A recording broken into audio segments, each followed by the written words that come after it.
The chessboard sat between them like a quiet dare. Emma almost laughed when the man in the tailored suit slid it across the table, almost, because nothing about her life lately had been funny. She was halfway through a double shift, her feet were aching, and the tip jar at the counter was painfully light.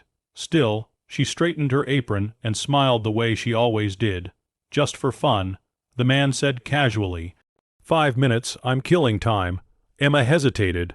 Customers like him usually didn't notice waitresses unless something was wrong, but there was no cruelty in his voice, only curiosity, so she nodded. "Okay," she said softly. What the man didn't know was that Emma had learned chess at 8 years old, sitting on a cracked apartment floor with her grandfather.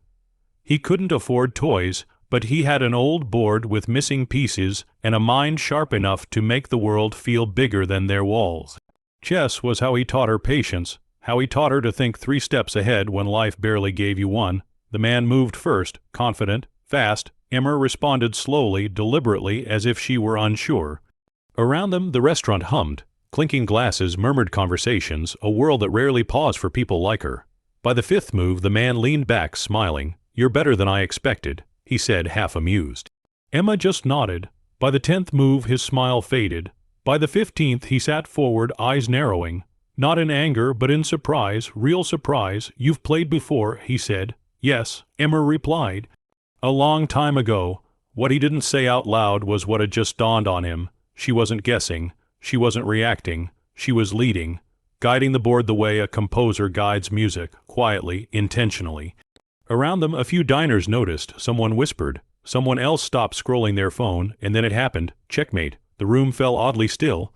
The man stared at the board, then up at Emma, then back at the board again, as if the pieces might rearrange themselves out of embarrassment.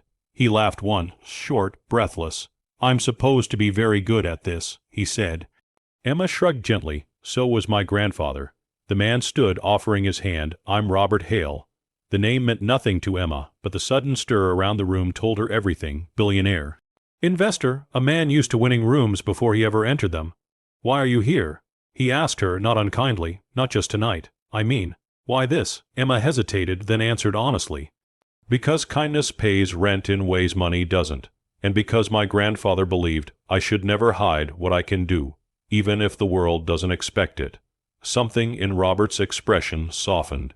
Not pity, respect. He paid his bill, left a generous tip, then paused. "Tomorrow," he said, "I host a small chess foundation event. Scholarships, youth programs. I think someone like you should be there, not as staff." Emma blinked. "I'm just a waitress." Robert smiled. "So was my mother," before someone noticed her mind. Weeks later, Emma stood in a quiet hall teaching children how to think beyond fear, beyond limits, beyond the labels the world gives them too easily. And Robert, he watched from the back, humbled in the best way, because that day reminded him, and everyone watching, that brilliance doesn't always wear a suit, genius doesn't always announce itself, and kindness still matters, especially when it gives someone the space to be seen. Sometimes all it takes is a game, a moment, and a little respect to change a life forever.